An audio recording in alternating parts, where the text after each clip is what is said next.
अस्सलामुअलैकुम वरहमतुल्लाहि वबरकातुहू। नाज़रीन, सामीन, जैसा कि आप लोगों को अच्छी तरह मालूम है कि वक्फ की ज़मीन के कागज़ात को उम्मीद पोर्टल पर अपलोड करने को लेकर के जो मसला उठा हुआ है, अवाम में इसके ताल्लुक़ से एक बेचैनी है। अवाम कंफ्यूज है कि किस तरह करना है, कहाँ करना है, कैसे करना है। इस मुद्दे पर मैं एक तफसीली वीडियो बना रहा हूँ। डिटेल के साथ मैं बताने वाला हूँ कि कैसे करना है, कहाँ करना है।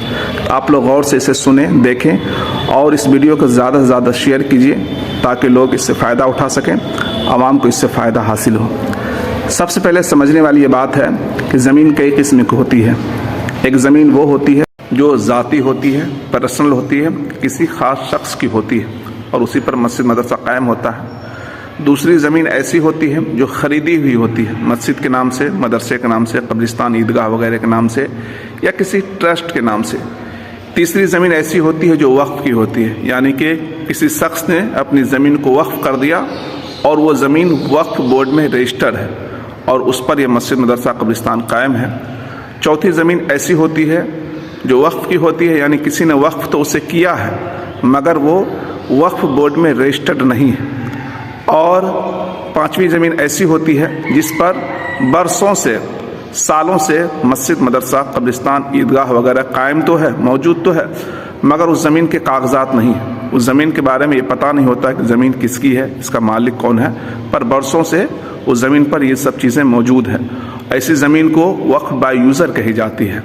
अब किन ज़मीनों के कागजात को वक्फ पोर्टल पर जमा करना है, किसे नहीं करना है, इसी को मैं तफसील से बता रहा हूँ। आप लोग गौर से इसे सुने भी और शेयर करना नहीं भूलिएगा। पहली ऐसी ज़मीन जो कि ज़ाती है, पर्सनल है, किसी शख्स की है और उसी ज़मीन पर यह मस्जिद मदरसा कब्रिस्तान ईदगाह खानका वगैरह कायम है और उसके इंतज़ामात भी ये लोग खुद देख रहे हैं। जो ज़मीन के मालिक है वही देख रहे हैं, उसके मुंतज़मीन वही लोग हैं और उसके कागजात भी मुकम्मल अपडेट है। जैसे कि रसीद कट रहा है, ज़मीन का जो लगान होता है, टैक्स दिया जा रहा है। तो ऐसे ज़मीन के कागजात को आपको उम्मीद पोर्टल पर अपलोड करने की ज़रूरत नहीं है और ना ही इसको जो वक्फ एक्ट के तहत लाने की ज़रूरत है। अगर आप इस ज़मीन को वक्फ एक्ट के तहत लाएंगे फिर आपके इख्तियारात ख़त्म हो जाएंगे, तो लाने की ज़रूरत नहीं है। हाँ, बेहतर और मुनासिब यही है कि कोई ट्रस्ट बना ले या पहले से कोई ट्रस्ट है तो उसके मातहत कर लेंगे, तो आने वाले ख़दशात से आप महफूज रहेंगे।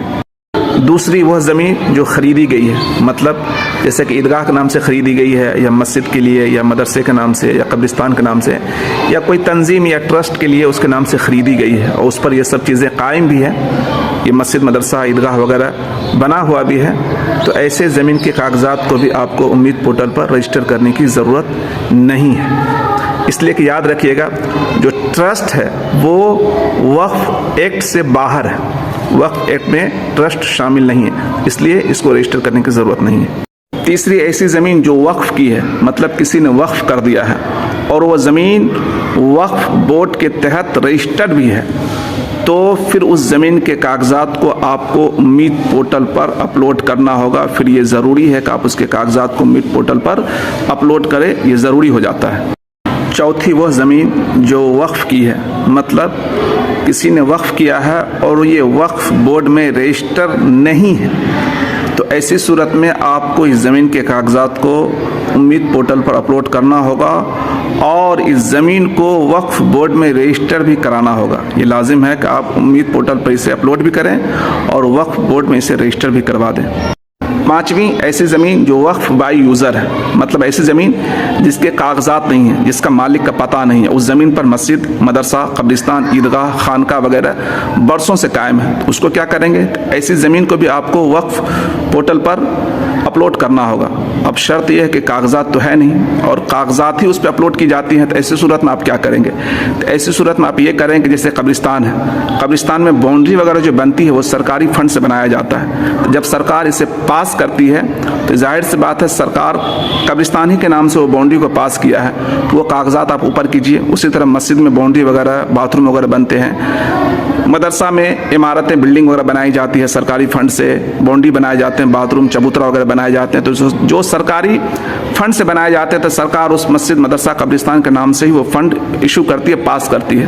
तो आप वो कागजात ऊपर करें, उसको अपलोड कीजिए। एक सूरत और भी है, आप उस इलाके की ज़मीन का जो नक्शा होता है, जो मैप होता है, वो आप ज़िला से निकालिए, इसलिए उस नक्शे पर उस जगह पे मस्जिद, मदरसा, कब्रिस्तान लिखा हुआ होता है, तो वो पेपर आप ऊपर करवाइए। वहाँ का आप कैमरे से फ़ोटो खींच लीजिए, कब्रिस्तान के कोई कब्र वहाँ पे है, उसकी निशानी है, तो उसका फ़ोटो खींच लीजिए और उस फ़ोटो के साथ उस पेपर को आप उम्मीद पोर्टल पर सबमिट कीजिए, अपलोड कीजिए। और ये बेइंतहा ज़रूरी है। यकीन मानिए, हम इसमें काहली करेंगे, सुस्ती करेंगे तो आगे चल के हमारे लिए काफ़ी नुकसान है। तो इसलिए हम में से ही किसी को आगे आना होगा और इस काम को अंजाम देना होगा।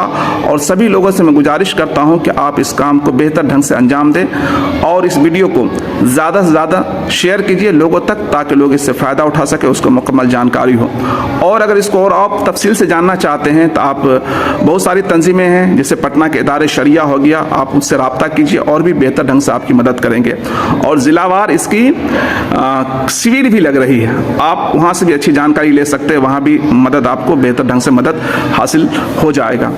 तो मैं आपसे गुजारिश करूँगा कि इस वीडियो को ज़्यादा से ज़्यादा आप लोग शेयर कीजिए ताकि लोग इससे फ़ायदा उठा सके।